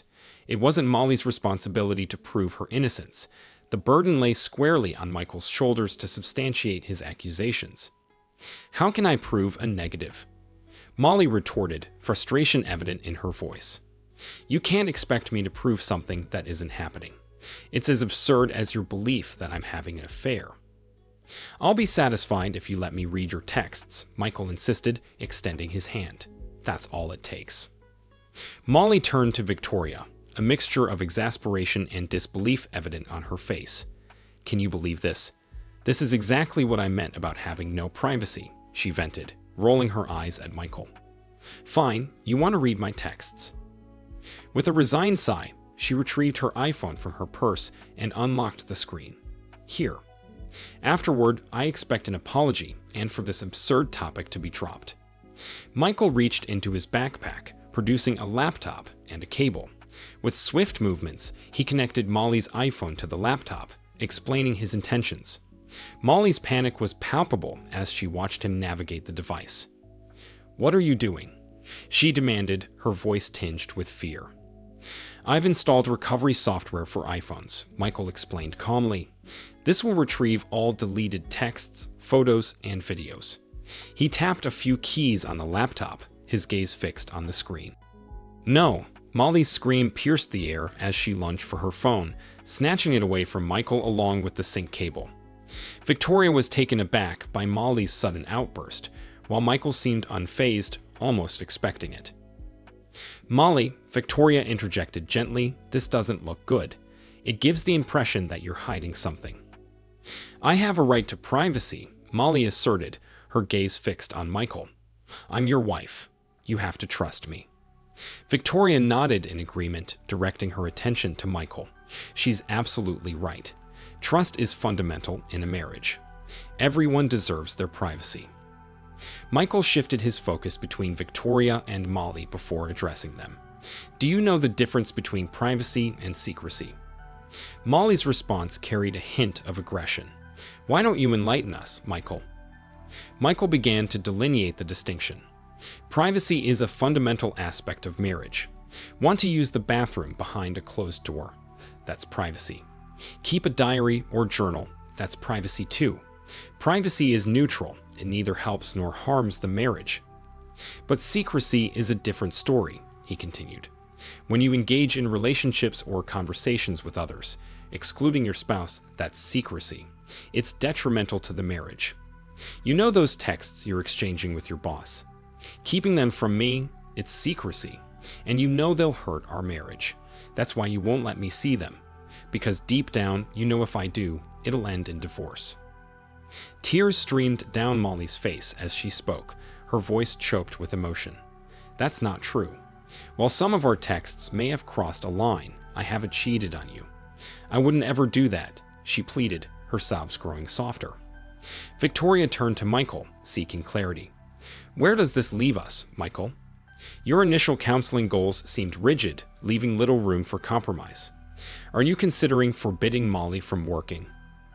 Michael shook his head in response. "You mean impose rules? She's an adult." Just as he had queried about privacy and secrecy, Michael posed another question to the counselor. "Do you understand the difference between rules and boundaries?" Victoria nodded, inviting Michael to elaborate on his thoughts. "Rules dictate what others must do or can't do," Michael explained, "but you can't impose rules on adults. Instead, you can establish boundaries for yourself and outline consequences when those boundaries are crossed. For instance, I feel uncomfortable when you do this. If you persist, there will be consequences. Boundaries are about self-protection." "What does that mean, Michael?" Molly's tears had subsided, but her face remained damp with emotion. "It means what I said before," Michael reiterated. "Your job and relationship with your supervisor make me feel unsafe and uncomfortable in our marriage. If that feeling persists, there will be consequences." Molly and Victoria exchanged glances before turning back to Michael. "You can't force me to quit my job," Molly asserted firmly. "I wouldn't even attempt to," Michael assured her. "That would be imposing a rule. I'm not interested in making rules for you." "If I continue, you mentioned there'd be consequences," Molly said. "Indeed," Michael acknowledged. "Isn't that essentially making a rule?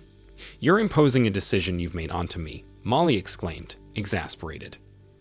"I don't perceive it that way. You have a choice. Either persist in actions that make me feel unsafe and uncomfortable, or cease those actions to ensure my safety and comfort. The decision is entirely yours." "What are these consequences?" Victoria inquired. "Pardon," Michael replied, puzzled. "You set your boundaries and warned of consequences for breaching them. It's fair for Molly to be informed about those consequences," Victoria reasoned. "Why?" "So she can weigh the pros and cons of crossing my boundaries. So she can calculate if it's worth it." Michael shook his head. "That's not how this works. She just needs to understand that consequences will follow. And even if she knew the consequences beforehand, do you honestly believe that would deter her?" "Yes, they would," Molly asserted, her tears dried and her expression resolute. "What's the most severe legal penalty for a crime?" Michael queried. "The death penalty, but I doubt you can execute me for crossing a so-called boundary," Molly chuckled nervously. Michael managed a grim smile. "I wouldn't even if it were warranted, but you're correct about the death penalty. Despite its severity, people still commit crimes. Knowing the consequences doesn't always deter them. They just become more adept at concealing their actions. So no, I won't disclose the consequences of crossing my boundaries." "That's all the time we have for today," Victoria announced, attempting to conclude the session on a positive note. "We'll reconvene in 2 weeks. I feel optimistic about the progress we've made today," she added, although she couldn't gauge Michael's true sentiments. Molly rose from her seat, smiling at her husband, but Michael's expression remained solemn as he shook his head sadly. "2 weeks ago, you missed a really productive session," Victoria remarked. "Molly mentioned you had to suddenly leave town for business." "I assured her it was a fruitful meeting," Molly added. "I feel much more optimistic about our marriage moving forward." Michael appeared notably more at ease this session compared to the last one, where he seemed despondent. Today, he was almost cheerful. Victoria anticipated a positive session ahead. Molly initiated the discussion. "One topic, Dr. Victoria, and I covered was transparency and its significance in marriage." She slid her cell phone toward Michael. "Feel free to go through it and recover my texts." "Thank you, Molly," Michael replied with a grin. "That won't be necessary. I'm fairly certain you've already done a factory reset on your phone by now." "You seem much happier than you did at our last session," Victoria observed. "The way it ended left me quite concerned for you." Michael waved off her concerns. "I'm in a much better place mentally now." "Since returning from his business trip, he's been noticeably more relaxed and happier," Molly chimed in. "I think the trip did us both good," she added cheerfully. "You both seem much happier today." "I don't recall either of you smiling during our last session together," Victoria remarked. "Isn't her smile just beautiful?" Michael remarked, his eyes glinting with admiration. "It's like a ray of sunshine in here." Victoria glanced at Molly, her grin indeed illuminating the room. Michael's praise was evidenced by Molly's radiant expression.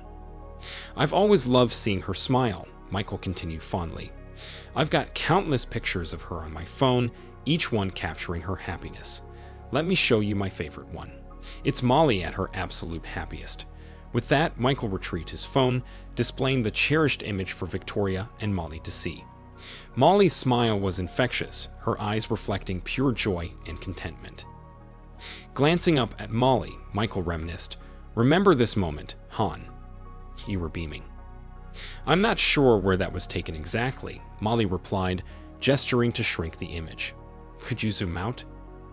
Of course, Michael obliged, adjusting the image as Molly and Victoria watched. As Molly became smaller, the surroundings became clearer. It revealed Molly standing in front of a door, with an arm reaching for the knob behind her. As the image continued to shrink, the figure behind Molly became discernible. "Babe, let me explain." Molly's voice faltered, her sobs escalating into hyperventilation as realization dawned. Michael remained focused on his phone screen, disregarding Molly's cries. It was evident from the image that Molly was leaving a motel room with another man. Molly's wails grew louder. "Her supervisor?" Victoria asked, her voice heavy with sadness. "You guessed it," Michael confirmed. "And take a look at the timestamp." 4 hours after her session with you. With a flick of his finger, Michael displayed another photo of Molly entering the motel room, this time with a timestamp less than an hour after her session ended. See that? Michael pointed out. Right after your session, she's in a motel room with the person she claimed she'd never cheat on me with. Great job with the marriage counseling. I doubt you'll get credit for this save. Molly's cries intensified. I'm so sorry, baby. We can work through this. It meant nothing. I'll resign from my job. We can focus on repairing our marriage. Michael shook his head, a faint smile on his lips. You wanted to know the consequences. Here they are. I'm filing for divorce. That's a given. And I've changed my mind about you quitting your job. You'll need the income. He handed Molly a business card. Here's my attorney's contact information. Find yourself a lawyer and provide him with my attorney's details. Before coming here, I had all your belongings packed up and dropped off at your parents' house. They are not happy with you, but they've agreed to let you stay with them. The house was mine before we were married, so it won't be part of the settlement. And I don't want you there. After today, I never want to see you again. Molly spiraled into a full-blown meltdown as Michael stood and made his way to the door. Victoria appeared stunned. Are you going to do anything about your wife? She asked. Michael shook his head. You mean my soon-to-be ex-wife? No, she's your problem now. You had the opportunity to hold her accountable, and you didn't. You made such a great impression on her last session that she immediately went out and cheated on me after leaving you. By the way, I found out that when you said your marriage ended due to infidelity, it was actually your infidelity, not your husband's. That makes me question if marriage counseling is the right fit for you. With that, Michael walked to the office exit. He glanced down at Molly, who sat on the floor, hugging herself and repeating, I'm sorry. I'm sorry. I'm sorry. Shaking his head at the sorry scene, Michael left through the door. Thank you for watching this video to the end. If you liked it, please like it and subscribe to the channel. See you soon.